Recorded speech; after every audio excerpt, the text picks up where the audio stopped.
وَإِذَا أَذَقْنَا النَّاسَ رَحْمَةً مِّن بَعْدِ ضَرَّاءَ مَسَّتْهُمْ إِذَا لَهُمْ مَكْرٌ فِي آيَاتِنَا۔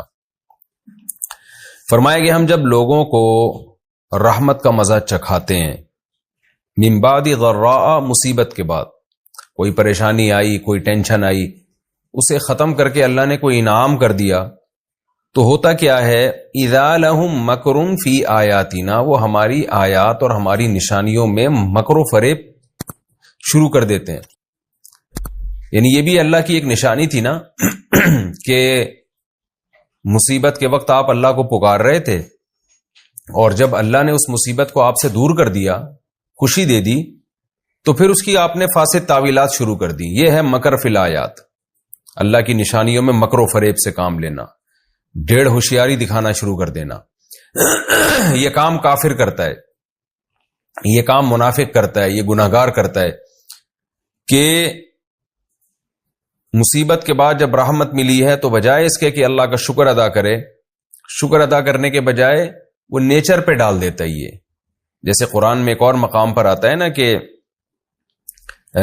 جب کوئی پریشانی پہنچتی ہے تو وما یہلکنا الا الدہر، تو یہ کیا کہتے ہیں، تو زمانے کے تصرفات ہیں، زمانے میں خوشیاں بھی آتی ہیں، غم بھی آتی ہیں، حالانکہ جب غم میں تھے تو خوشی تلاش کر رہے تھے اور اللہ سے دعائیں مانگ رہے تھے۔ قل اللہ اسرع مکرا، اے نبی آپ ان سے کہہ دیجئے کہ اللہ تعالیٰ مکر کے اعتبار سے زیادہ تیز ہے۔ کیا مطلب؟ میں نے بتایا تھا اس کو صنعت مشاکلت کہتے ہیں نا، یعنی انہی الفاظ میں جواب دینا۔ کیا مطلب؟ اللہ جو تمہیں مکر کا جواب دے گا نا اس بری تدبیر کا، وہ زیادہ تیز ہے۔ تو تم جو ہوشیاری دکھا رہے ہو مصیبت کے بعد جب خوشی پہنچی، تو اس خوشی کو اللہ کی طرف منسوب کرنے کے بجائے زمانے کے تصرفات سمجھ بیٹھے ہو اس کو یا اپنے جو باطل معبود ہیں ان کے کھاتے میں ڈال رہے ہو اس کو، تو خوب سمجھ لو کہ یہ مکر جو تم کر رہے ہو نا، ہوشیاری دکھا رہے ہو، تو اللہ سے زیادہ ہوشیار کوئی نہیں ہو سکتا، وہ زیادہ تیز ہے ہوشیاری میں، تو اس لیے اس کے شر سے بچو۔ ان رسولنا یکتبون ما تمکرون، بے شک ہمارے رسول، یعنی یہاں مراد ہے فرشتے، وہ بھی اللہ کے پیغمبر ہوتے ہیں، یعنی اللہ کا پیغام لے کر آتے ہیں، تو ہمارے نامزد فرشتے ہیں، یکتبون ما تمکرون، جو کچھ تم مکر و فریب کر رہے ہو وہ سب لکھ رہے ہیں وہ۔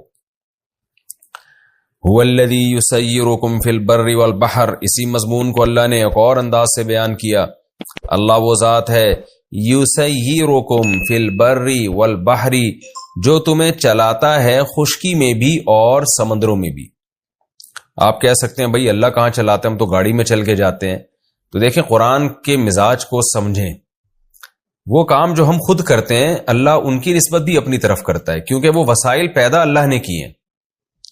ہم اگر یہاں اونٹ پہ بیٹھ کے سفر کرتے ہیں تو قرآن کہتا ہے افلا ينظرون الى الابل کیف خلقت، دیکھتے نہیں اونٹ کو کیسا بنایا گیا ہے۔ آج کے دور میں ہم اگر ٹرینوں میں بسوں میں سفر کر رہے ہیں تو یہ بسوں میں جتنی چیزیں آپ کو نظر آئیں گی یہ ساری قدرتی ہیں، یہ لوہا زمین سے نکلا ہے، اس میں ڈیزل زمین کی رگوں میں دوڑ رہا ہے جو ماہرین نے نکالا ہے وہاں سے، تو سب کچھ اللہ کا بنایا ہوا۔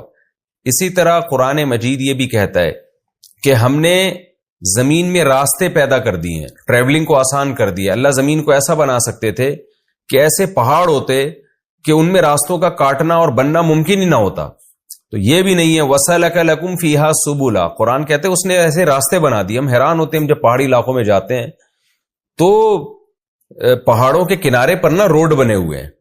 میں وہاں کے مقامی بوڑھے لوگوں سے پوچھتا تھا جو پہاڑی علاقوں میں جب بھی میں جاتا ہوں کہ آج گاڑیاں ہیں، پہلے آپ یہ سفر کیسے کرتے تھے، یہ راستے تھے؟ وہ کہتے ہیں یہ راستے صدیوں سے ہیں، انہی راستوں کو بڑا کر کے پھر روڈ بنائے گئے ہیں، لیکن یہ راستے قدرتی طور پر صدیوں سے بنے ہوئے ہیں۔ یعنی کہہ رہے ہیں ہمارے باپ دادا ان راستوں پہ اونٹوں پہ گھوڑوں پہ سفر کیا کرتے تھے، گدھوں پہ سفر کیا کرتے تھے، پیدل سفر کیا کرتے تھے۔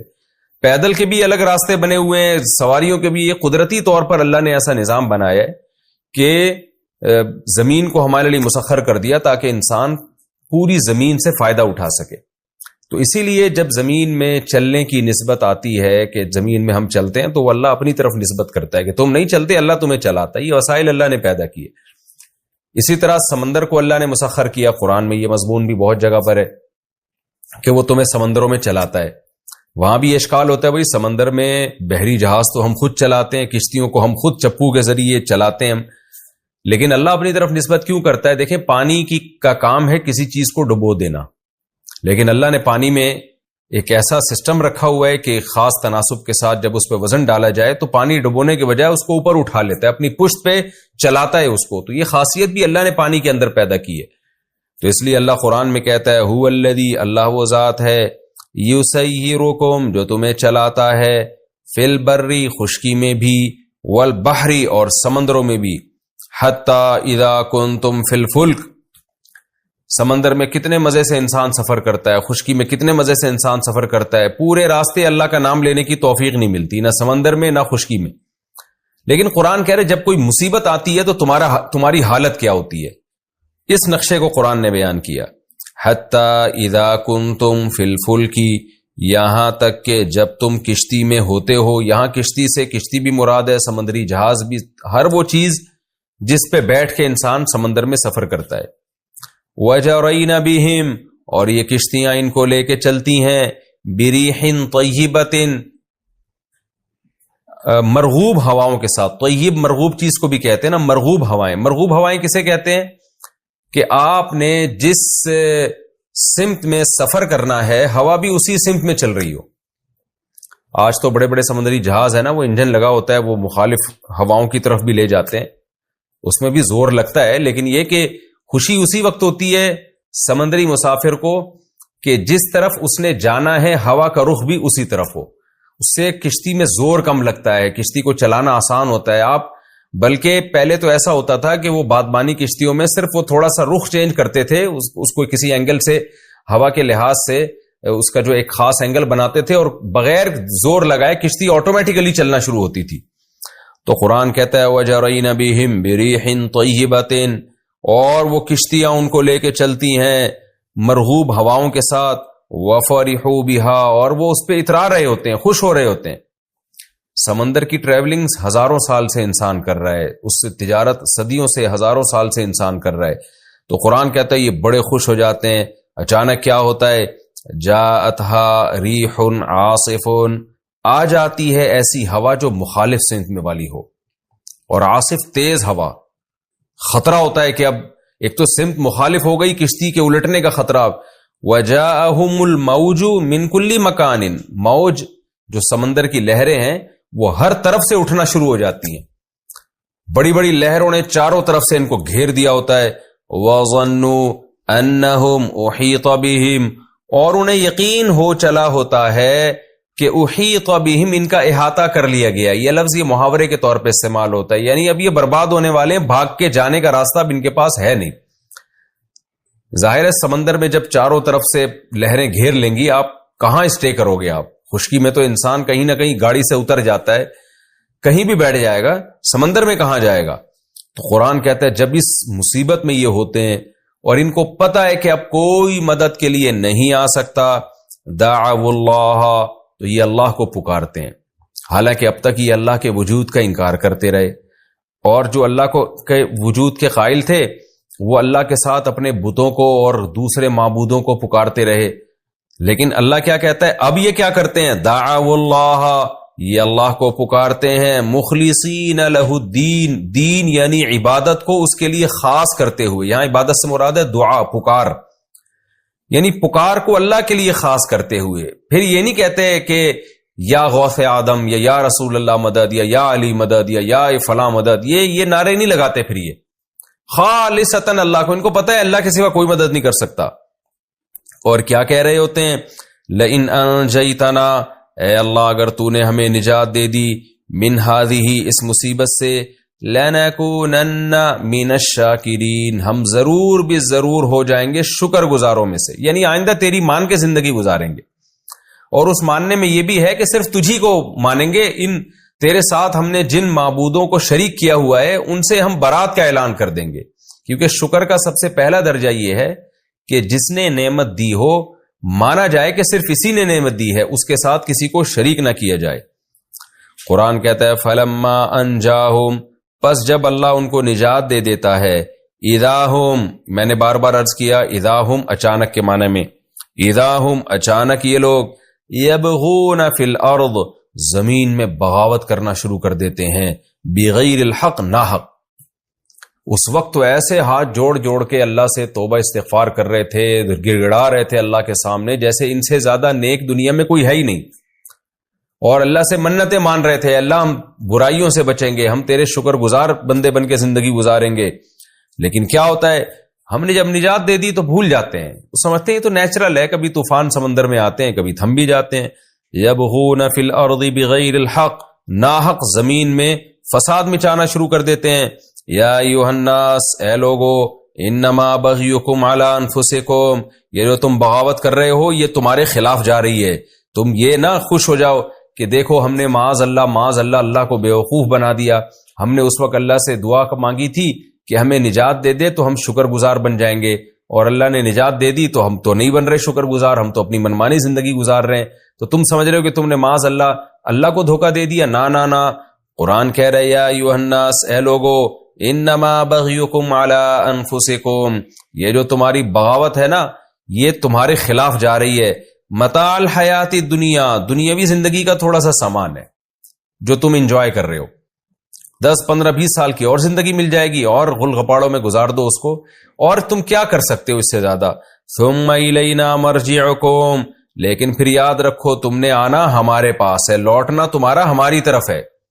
جب ہماری طرف لوٹ کر آؤ گے یہ ساری بدماشیاں جو تم نے ہم سے معاہدے کر کے توڑے ہم ان کا جواب دیں گے۔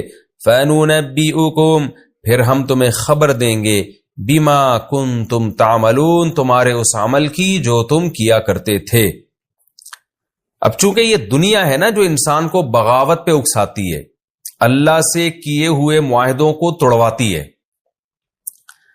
ہم جب اللہ سے توبہ کرتے ہیں کوئی گناہ کر کے، ہم اللہ سے ایگریمنٹ کرتے ہیں، وہ توبہ ہم توڑتے کیوں ہیں؟ اس لیے کہ دنیا کی لذتیں ہمیں اپنی طرف کھینچتی ہیں، عیاشی، دنیا میں دولت اور خواہشات نفسانیہ، یہ ساری چیزیں انسان کو اپنی طرف بلاتی ہیں۔ مصیبت میں انسان جب اللہ سے معاہدہ کرتا ہے، جب مصیبت ختم ہوتی ہے معاہدہ کیوں توڑتا ہے؟ نفس پرستی، خواہشات اس کو بلاتی ہیں۔ تو اس لیے اصل چیز ہے دنیا کی محبت، جیسے کہ روایت میں آتا ہے نا کہ حب الدنیا رأس کل خطیئہ، دنیا کی محبت ہر برائی اور فساد کی جڑ ہے۔ آج جو بڑے بڑے ہمارے ظالم حکمران ہیں، کیا ہے؟ پیسے کی محبت، عزت کی محبت، دنیا کے چند ٹکوں کی خاطر سب کچھ بیچ ڈالنا۔ تو اللہ فرماتے ہیں کہ یہ جو دنیا ہے نا جس سے تم نے دل لگا لیا ہے، اس کی وجہ سے تم اللہ سے غافل ہو۔ تو اس دنیا کو اللہ نے ایک مثال سے واضح کیا ہے کہ جیسی یہ دنیا نظر آ رہی ہے حقیقت میں ایسی ہے نہیں، یہ ایسے منٹوں میں تم سے چھنے گی کہ جیسے وہ فصل جو لہلہاتی ہو اور کتنی خوبصورت لگتی ہے، لیکن راتوں رات جب اس میں کوئی کیڑا لگ جاتا ہے، کوئی طوفان آ جاتا ہے یا سیلاب آ جاتے ہیں تو کیسے اس فصل کا ستیہ ناس ہو جاتا ہے۔ تو تمہاری اس زندگی پہ بھی موت ہے، وہ موت تمہاری تمام لذتوں کو، گاڑی بنگلے اور یہ بینک بیلنس اور یہ تعیش والی زندگی، ان تمام چیزوں کو ایک سیکنڈ کے اندر ختم کر کے رکھ دے گی۔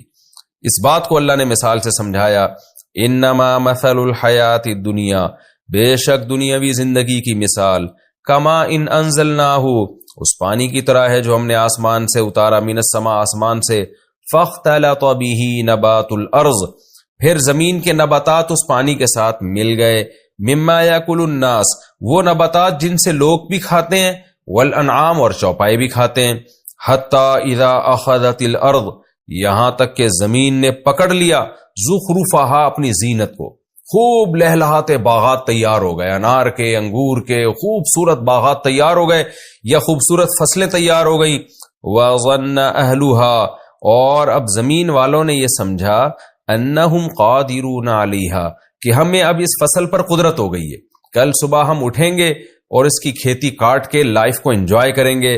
لیکن ہوا کیا؟ اتاہا امرنا، ہمارا حکم آ گیا اس کھیتی کے پاس، لیلن او نہارن، رات میں یا دن میں، فجعلناہا حصیدن، ہم نے اس کو کٹا ہوا بنا دیا، تباہ کر دیا ہم نے اس کو۔ جب کھیتیوں پہ پہلے زمانے میں کیڑے لگا کرتے تھے نا تو راتوں رات چٹ کر جاتے تھے وہ کیڑے کھیتیوں کو، ایک دم تباہ و برباد ہو جاتی تھی۔ اور کأن لم تغن بالامس، وہ کھیتی ایسے ہو گئی جیسے کل تھی نہیں، یہاں کچھ تھا ہی نہیں۔ تو اللہ فرماتے ہیں کہ اسی طرح دنیا کی زندگی ہے، تم یہ سمجھ رہے ہو میں لائف کو انجوائے کروں گا، میں یہ کروں گا، میں یہ کروں گا، میں یہ کروں گا، ایک اسٹیپ پہ جانے کے بعد ابھی تمہیں سکون نہیں ملتا، ابھی تم سوچ رہے ہوتے ہو کہ میں نے بہت کچھ کرنا ہے، اچانک موت کا جھٹکا آتا ہے اور تم یہ سمجھ رہے ہوتے ہو کہ اب میں بہت کچھ کر سکنے کے قابل ہو گیا ہوں، لیکن موت کا جھٹکا آتا ہے اور تمہاری ساری امیدیں چند سیکنڈوں میں خاک میں مل جاتی ہیں۔ کذالک نفصل الآیات، اس طرح سے ہم اپنی آیات کو کھول کھول کے بیان کرتے ہیں، لقوم یتفکرون، ان لوگوں کے لیے جو غور و فکر سے کام لیتے ہیں، عقل سے کام لیتے ہیں۔ آپ دیکھیں نا، یہ کافر یہی تو عقل استعمال تو کر رہا ہے جدید چیزوں کی ایجادات میں، سائنس اور ٹیکنالوجی میں ترقی میں تو عقل بہت استعمال ہو رہی ہے، لیکن اس جگہ سوچنے کے لیے تیار نہیں ہے کہ یہ دنیا دار فانی ہے، ہم ترقی کرتے کرتے انتہائی بلندیوں کو بھی پہنچ جائیں، پھر بھی موت ہے۔ ایک موت تو انسان کی ہے جو ترقی کرتا ہے، اور ایک موت اس پوری روئے زمین کی ہے جو ترقی کر کے پتہ نہیں کہاں تک پہنچے گی۔ تو کیسی بہترین مثال دی ہے قرآن نے، اور اللہ فرماتے ہیں دیکھو ہم اس طرح سے اپنی مثالوں کو سمجھاتے ہیں کہ اس دنیا کی زیب و زینت سے دھوکے میں نہ ہو۔ لہلہاتی فصل بہت پیاری لگتی ہے، ایسا لگتا ہے کہ اس پہ کبھی زوال ہی نہیں آئے گا، لیکن آ جاتا ہے۔ تو آج دنیا کی ترقی جو انسان کو خدا سے غافل کر کے اپنی طرف مائل کر رہی ہے، اس ترقی کو دیکھ کے تمہیں ایسا لگتا ہے کہ اس پہ کبھی زوال نہیں آئے گا، اتنی نئی نئی چیزیں ایجاد ہو رہی ہیں۔ اللہ کہتے ہیں ایسا نہیں ہے، ایک سیکنڈ میں زوال آئے گا اس کے اوپر۔